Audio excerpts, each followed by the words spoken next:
Oui, je sais, c'était pas prévu dans votre planning, mais je vous emmène au carnaval de la New Orleans.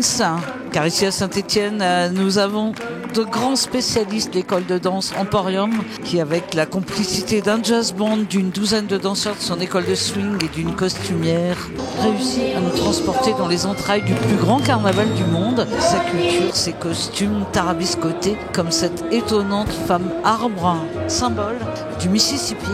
On va régulièrement à la Nouvelle-Orléans, notamment pour chercher les dernières tendances musicales, les dernières tendances de mouvement. Et on se dit cette année, on va rendre hommage pendant le défilé au berceau du jazz et au berceau de la danse qu'on pratique tous les jours. Et en fait, les arbres, c'est vraiment très emblématique à la Nouvelle-Orléans. Si on regarde le bas de mon arbre, ça représente les marécages.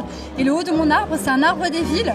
Et on observe des colliers. En fait, c'est une tradition qu'il y a là-bas pendant le carnaval. On accroche des colliers aux arbres. Et il y a même des arbres qui perdent des branches tellement il y a un poids de perles qui est important. Alors ce sera une immersion ici dans l'espace quasi-réception de la Dame des Quatre Cafés. La parade qui se veut costume après costume comme une plongée dans la culture de la Nouvelle-Orléans. La démarche, c'est la deuxième fois qu'on le fait, c'est d'associer un peu différents univers culturels qui sont toujours en lien avec les musiques jazz et la culture du jazz. Et on a un lien ténu avec la Nouvelle-Orléans aussi, on y va souvent et on voulait cette année choisir de montrer un peu la folie de la Nouvelle-Orléans aux Dames des Quatre qu'on aime beaucoup et qui se prêtent à ça. Et comme on a une super couturière qui a plein de pièces uniques qu'on peut utiliser, on a organisé pour ça.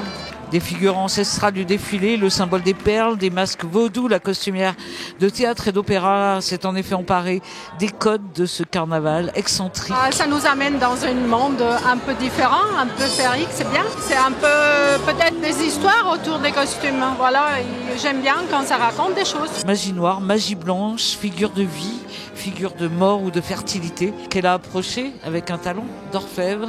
Oui, il y a ça aussi. Après, c'est quand même festif, mais on peut chercher des choses plus profondes si on veut, bien sûr. Voilà, mais bon, là, on reste quand même dans le festif coloré. Il y a la musique que j'adore, je danse aussi un peu, donc bien évidemment, c'est ça qui amène complètement dans cette ambiance.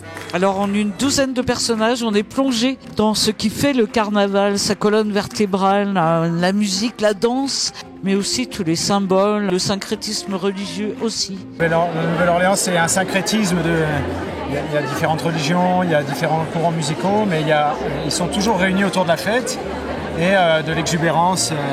Et c'est ce qu'on a essayé de faire transparaître ce soir, effectivement, avec vraiment des tenues uniques et un petit peu loufoques, on va dire. Et c'est aussi ce qu'a emporté le public ici, l'extravagance, la démesure, la beauté et la fête. Le public emporté par les musiciens dans une soirée parade qui semblait bien essentielle, un très beau moment, très vivant, tout comme l'est le plus grand carnaval du monde.